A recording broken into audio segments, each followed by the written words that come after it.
Hello, my dear student. Welcome to our online lectures. My name is Yogita मोरे. मैं आपको पढ़ाने वाली हूँ एसपी सब्जेक्ट और आज हम एसपी सब्जेक्ट का chapter number 2 joint stock company ये पढ़ने वाले हैं. तो स्टूडेंट, जॉइंट स्टॉक कंपनी ये चैप्टर पढ़ने से पहले उस चैप्टर में हमें क्या क्या पढ़ना है ये हम एक बार और लुक करते हैं. फर्स्ट हमें देखना है इवेल्यूएशन ऑफ बिजनेस ऑर्गेनाइजेशन. उसमें हमें सब पॉइंट बताए हैं. Sole trading concern, joint Hindu family business, partnership firm, limited liability partnership, cooperative society, joint stock company. उसके बाद हमें मीनिंग देखना है, डेफिनेशन देखना है and features of joint stock company. Joint stock company का मीनिंग, फीचर्स ये पॉइंट भी हमें पढ़ने हैं. उसके बाद types of companies and distinguish between ये हमें देखना है इस चैप्टर में. नाउ हम आगे बढ़ते हैं. पहले तो आज हम इस चैप्टर में क्या पढ़ने वाले हैं. हम इस चैप्टर में इवेल्यूएशन ऑफ बिजनेस ऑर्गेनाइजेशन ये जो पार्ट्स है वो हम आज स्टडी करने वाले हैं. ओके, तो पहले हम इंट्रोडक्शन देखेंगे. जब industrial revaluation took place in England in 1760, before industrial revolution, productions was done manually using local resources.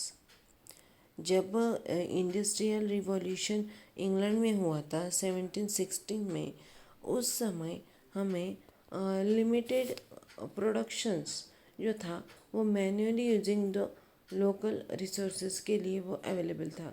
Limited capital था उस समय और was needed of and often of production was done at home. Limited production में वो limited capital में वो production बनाते थे, उनकी नीड जो थी वो पूरी करते थे. The industrial revolution brought about the radical changes in the fields of industries and commerce.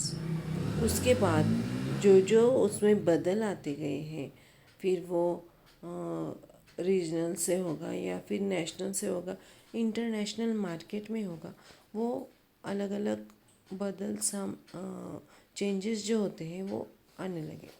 Revolution in transport and other commercial activities were the major effects of industrial revolution.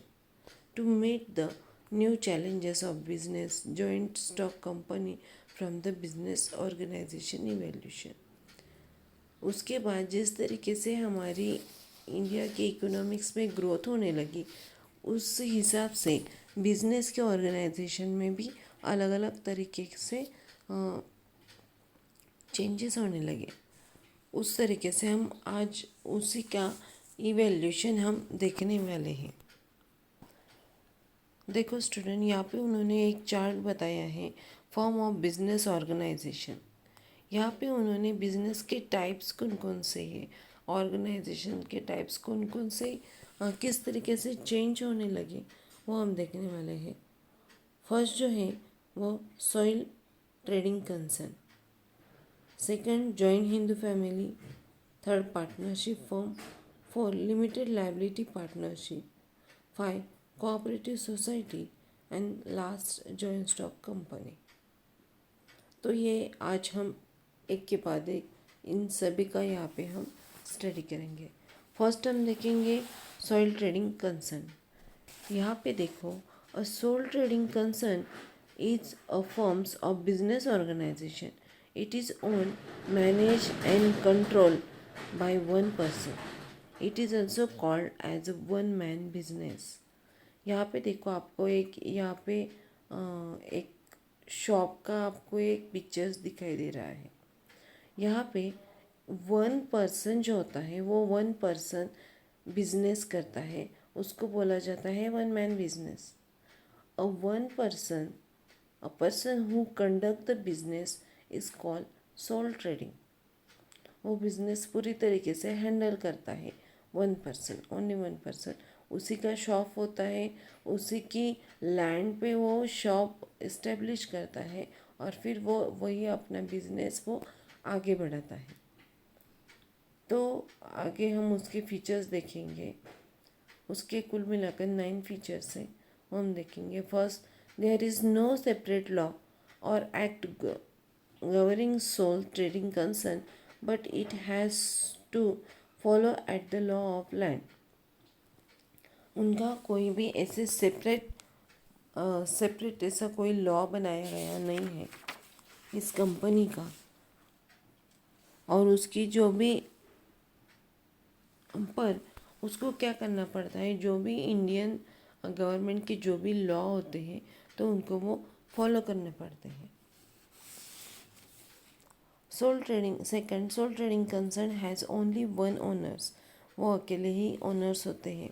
Capital contribution by sole traders is very small, ये अकेले ही मालक होने की वजह से उनको capital का जो कॉन्ट्रीब्यूशंस होता है वो वेरी स्मॉल्स होता है उनका।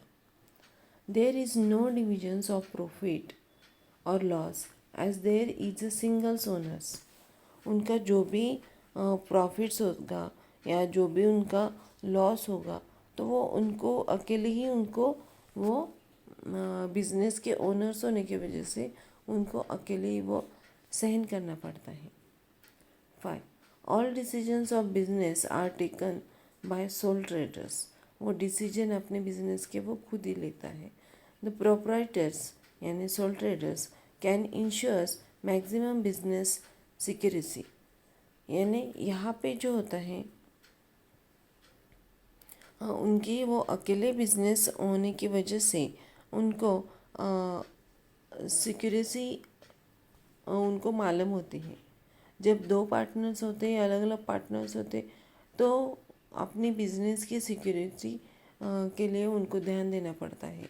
जो भी सीक्रेट होते हैं वो बाहर जाने नहीं पाए, अलग दूसरे बिजनेस को वो समझ में नहीं आ सके, इसकी वजह से वहाँ सिक्योरिटी करनी पड़ती थी।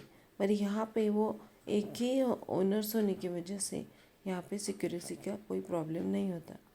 The liability of sole traders is unlimited, उनकी लाइबिलिटी भी अनलिमिटेड होती है। The business does not enjoy a separate legal status, उनका सेपरेट लीगल स्टेटस भी उनको कुछ बनाना नहीं पड़ता। Sole trading concern is not stipulated for a legal scale business operations.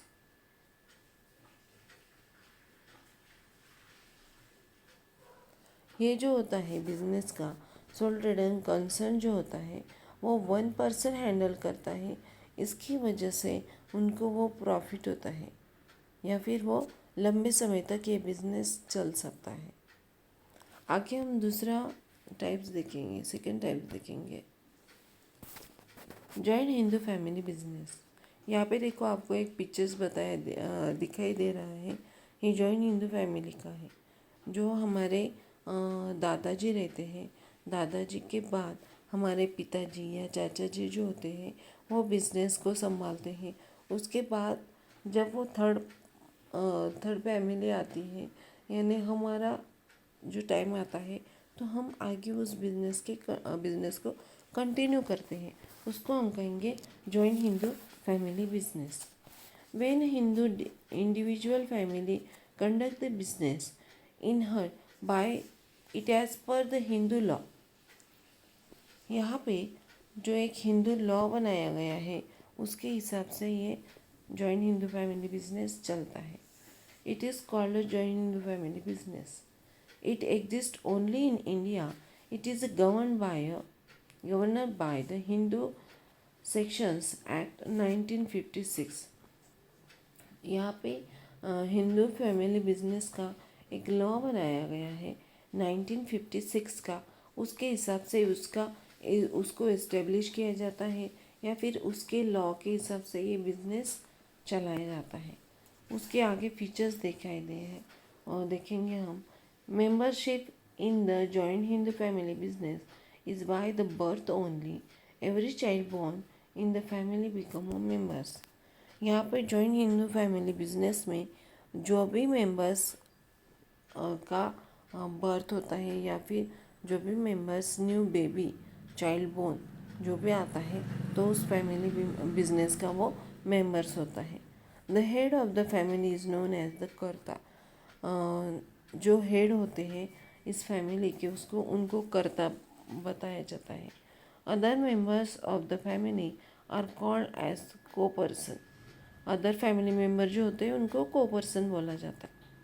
Number of members there is no limitation, no minimums and maximum numbers of the members.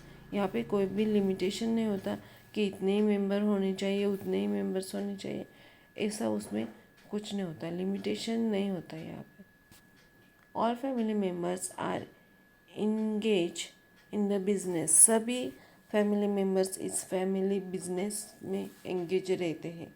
The liabilities of karta is unlimited.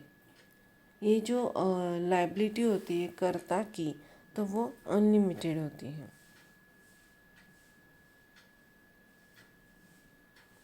The liability of को person is limited. उसकी भी को person की भी liability limited होती है। कर्ता is the manager, controllers and coordinators of the business. कर्ता जो होता है जो वो ओन मालक उसको बोला जाता है। जो फर्स्ट पर्सन होता है, हेड होता है, तो वो क्या करता है, वो बिजनेस को कंट्रोल करता है, मैनेज करता है। फिर वो कोऑर्डिनेटर्स होता है बिजनेस का, सभी सल्ले वही लेता है। Karta bring the sole decision makers can take a quick decision. Karta जो होता है वो बिजनेस का डिसीजन फाइनल यानी वो क्विकली डिसीजन यहाँ पे लेता है बिजनेस के लिए। क्या राइट है क्या रॉन्ग है ये कर्ता फर्स्ट डिसीजन क्विकली लेता है। The profit sharing ratio keep on changing depending upon the birth and the death in the family. जो प्रॉफिट शेयरिंग रेशो होता है वो चेंजेस हो जाता है यहाँ पे डिपेंडिंग अपॉन द बिजनेस के बर्थ और डेट के बाद। जो पर्सन्स होते हैं उनके बर्थ और डेट के बाद ये प्रॉफिट शेयरिंग रेशियो चेंज होने लगता है।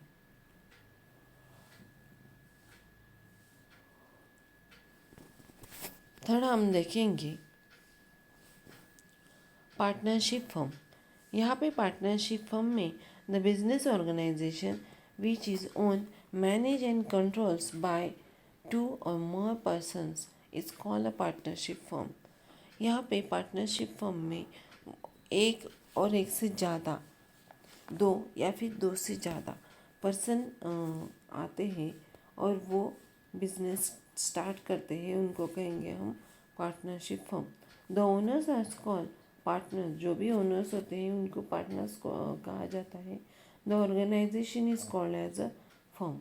The registration of partnership firm या compulsory in Maharashtra state. Maharashtra state में यहाँ पे पार्टनरशिप फर्म का जो रजिस्ट्रेशन किया जाता है तो वो कंपल्सरी किया जाता पड़ता है। This firms of organization is governed by the Indian partnership act 1932। ये आपको फिलिंग द ब्लैंक्स में पूछा जाता है ये क्वेश्चन कि ऑर्गेनाइजेशन पार्टनरशिप फर्म का कौन सा एक्ट बोला गया है 1932 में। अभी हम उसके फीचर्स देखेंगे। यहाँ पे आपको देखो पिक्चर्स में दिखाई दे रहा है 1 पार्टनर या फिर 3 पार्टनर्स आके पार्टनरशिप फर्म स्टार्ट करते हैं। अभी हम उसके फीचर्स देखेंगे। First, the business is started by an arrangement between 2 और मोर पर्सन। ये बिजनेस स्टार्ट होता है 2 या उससे ज़्यादा पर्सन से, 2 या उससे ज़्यादा पर्सन आते हैं। Number of partners minimum 2 and maximum 15 for a general business. General business के लिए यहाँ पे 15 पार्टनर्स को आना पड़ता है या फिर मिनिमम 2 मेंबर्स यहाँ पे ज्वाइन होके वो बिजनेस स्टार्ट करते हैं। The liability of partners is unlimited and it is a joints and several. उनकी लायबिलिटी जो होती है वो लिमिटेड होती है, और फिर उसके साथ ही वो जॉइन और सेवरल भी होते हैं। Capital is contribution by partner. जितने भी पार्टनर्स आते हैं बिजनेस में, उनका कैपिटल का जो कंट्रीब्यूशन होता है वो इक्वल्स होता है, या फिर वो रेशो तय करते हैं किस तरीके से कौन कैपिटल यहाँ पे कंट्रीब्यूट कर रहा है, उसके हिसाब से उनका रेशो भी होता है। Partnership firm does not enjoy the separate legal status. वो सेपरेट लीगल स्टेटस एंजॉय नहीं कर सकते। In partnership firm, partners can not transfer there shares without the permissions on other partners. Other partners के permission के वजह से उनकी वजह से वो कोई भी डिसीजन हो या फिर शेयर्स होते हैं, उनकी परमिशन के हिसाब से वो नहीं कर पाते, ट्रांसफ़र नहीं कर पाते। All partners are joint owners as well as joint managers of business. जो भी जितने भी पार्टनर्स होते हैं तो वो जॉइंट ओनर्स या फिर मैनेजर्स होते हैं। No separation of ownerships and management of partnership firm. यहाँ पे कोई भी सेपरेशन नहीं होता ओनरशिप में। Partners shares profits and losses in the agree ratio as maintain in partnership deed. Partnership deed में ही उनका रेशो किस तरीके से होता, जो भी पार्टनर जिनका कैपिटल कितना कंट्रीब्यूट हुआ है उनके हिसाब से वो रेशो डिसाइड करते हैं, और उसके हिसाब से ही उनको प्रॉफिट और लॉस भी सहन करना पड़ता है। आगे हम देखेंगे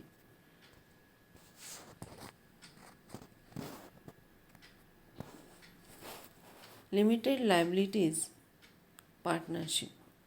ये जो फोर्थ टाइप हम देखेंगे लिमिटेड लायबिलिटीज़ ऑफ पार्टनरशिप, उसको कहा जाता है एलएलपी, यानी limited liability of partnership has a combination of features of both partnerships and joint stock company. As named, the suggested partners has a limited liability, which mean by the personal assets of the partners are not attached for paying of the debts of LIP. यहाँ पे हम कह सकते हैं कि ये limited liability partnership जो है वो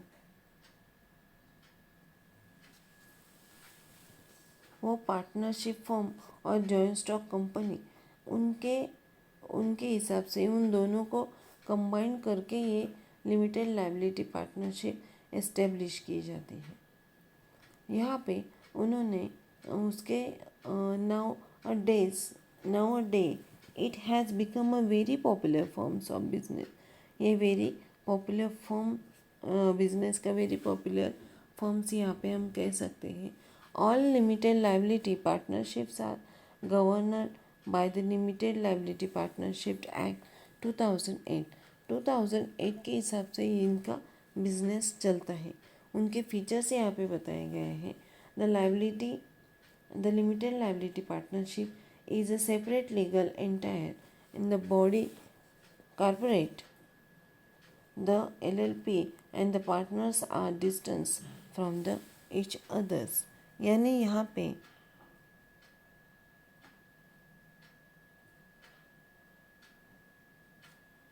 उनका एक लीगल, हम कह सकते हैं कि लीगल एंट्री वो करते हैं, और उनका जो पार्टनरशिप का जो डिस्टिंक्स होता है तो वो ईच अदर्स होता है, अलग से होता है, अदर कंपनी से भी उनका ये अलग होता है।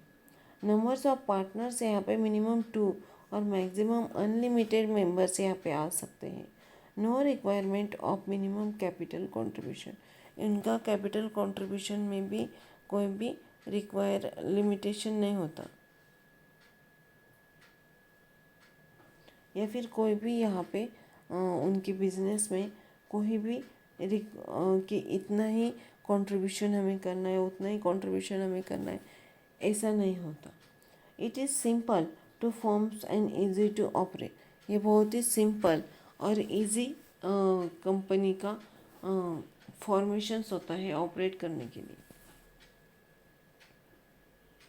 The liability of each partner is limited to his shares as written in the agreement. उनके शेयर्स का जो लिमिटेशंस होता है तो वो एग्रीमेंट में ही तय किया जाता है। It has a law cost of formation. यहाँ पे जो होता है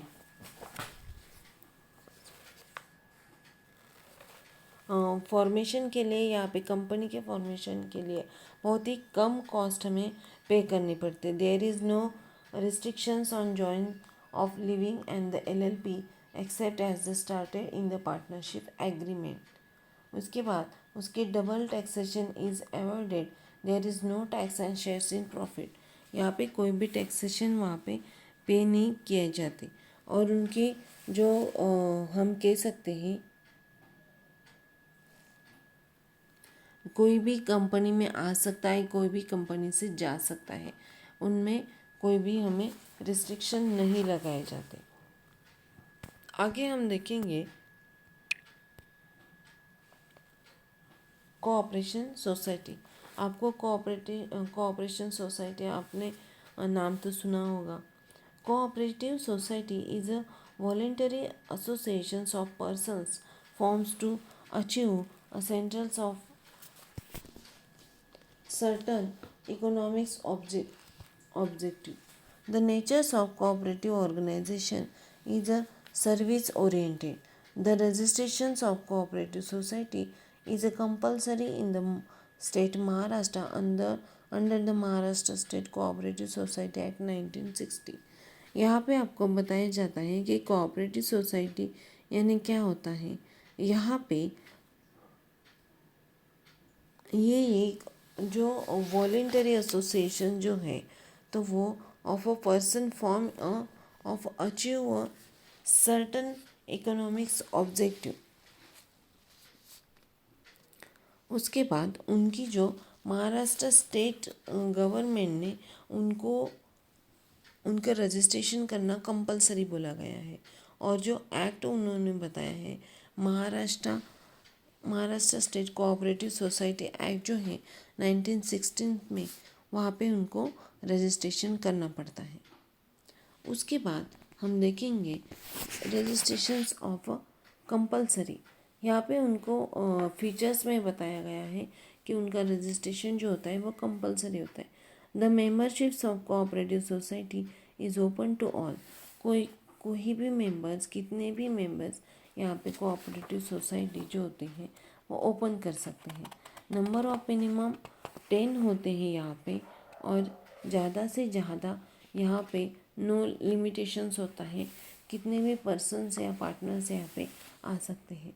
the liability of a members in a cooperative society limited. जो भी उनकी जो मेंबर्स की जो लिमिटेशंस होती है तो वो लिमिटेड होती है। The difference from other forms of organization as it is aim is not maximizations of profits but to provide a service to its members।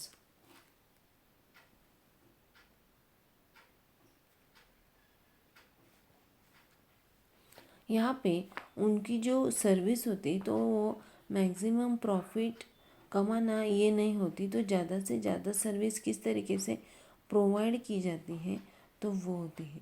The organization enjoy the independent legal status different from its member. ये जो होते हैं उनके जो members होते हैं तो वो उनको वो इंडिपेंडेंस उनका ऑर्गेनाइजेशन में लीगल स्टेटस उनका इंडिपेंडेंस होता है। The management of cooperative organization is democrative in natures. There is equities in voting rights. उनका जो वोटिंग राइट्स होता है तो वो डेमोक्रेटिक कंट्री का जो होता है तो वो वोटिंग राइट्स होता है। वन मेंबर्स वन वोट उस तरीके से उनका वोटिंग का राइट होता है। There is a control and supervisions by the state government on the working of cooperative organisation. यहाँ पे कोऑपरेटिव ऑर्गेनाइजेशन जो होता है तो उनका वर्किंग पे जो भी उनका कंट्रोल होता है तो वो स्टेट गवर्नमेंट का होता है। तो दोस्तों यहाँ पे हमने टोटल कुल मिलाकर हमने फर्स्ट जो देखी हमने सोल ट्रेडर कंसर्न, उसके बाद जॉइंट हिंदू फैमिली बिजनेस देखा, पार्टनरशिप बिजनेस देखा, लिमिटेशन लाइबिलिटी पार्टनरशिप देखा, उसके बाद कोऑपरेटिव सोसाइटी, ये जो है ये हमने ऑर्गेनाइजेशन का स्टडी किया। और उसके बाद हम जॉइंट स्टॉक कंपनी जो है तो उसका हम अलग से स्टडी करेंगे। आज के लिए इतना ही, धन्यवाद।